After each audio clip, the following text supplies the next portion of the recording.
Lord have mercy, we got to talk about Deion Sanders. After the Buffs shocked the world on Saturday, knocking off a TCU team that's fresh off an appearance in the national championship and came into the game as a not one, not two, but three touchdown favorite. The narrative then became about Deion Sanders' receipts. Now, to be fair though, Prime did announce that he's been keeping receipts all along, but that man started waving them damn things around as soon as he got the first opportunity. In the post-game press conference, Deion Sanders called out longtime ESPN reporter Ed Werder, who grew up in Colorado, been based out of Dallas since Deion was a Cowboy. And Prime repeatedly asked Werder, "Do you believe now?" And when Werder said, "Who said I didn't believe in what?" Deion cut him off and said, "Next question." What Deion was referring to is likely that Coach Prime was upset that Ed Werder referred to him as a celebrity coach in a tweet. Worse things have obviously been said, but Deion needed to make an example in the moment, and Ed Werder was in the wrong place at the wrong time. Look, if you're a coach and you want to take reasonable suspicion and portray it to your own team as hate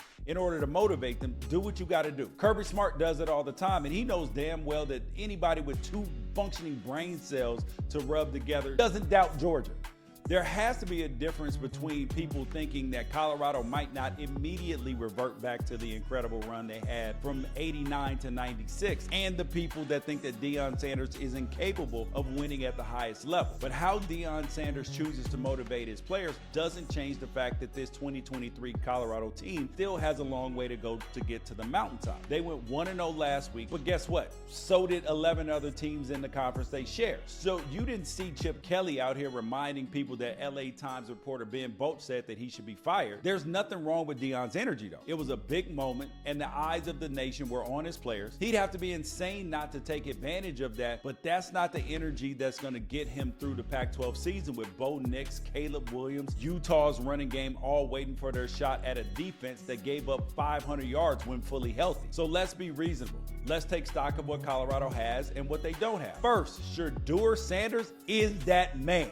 And he destroyed Colorado's single-game passing record in his first start. If you didn't believe in that young man, and to be honest, I saw more doubt thrown his way than Deion's, then you definitely have to repent and get on your knees. 510 yards, 38 completions, no picks, 4 touchdowns, and when his team needed him the most on 3rd and 16, made a play. He's legit. Second, Travis Hunter, unicorn, 120 snaps, 100 yards receiving. Scouts say that he's got a first-round grade as DB and corner. You got to mention him in the same breath as Chris Gamble, Charles Woodson, Deion Sanders. And third, Deion set the tone for belief, situational awareness, and composure, because you either have to have the ability to prepare a team to succeed or you don't. And Deion not only showed the ability to do that, he also showed his brilliance in luring Sean Lewis away from being Kent State's head coach to run his offense and getting away with 87 players that were somewhere else last year to be able to play together. That's special. However, though, it's a long season. The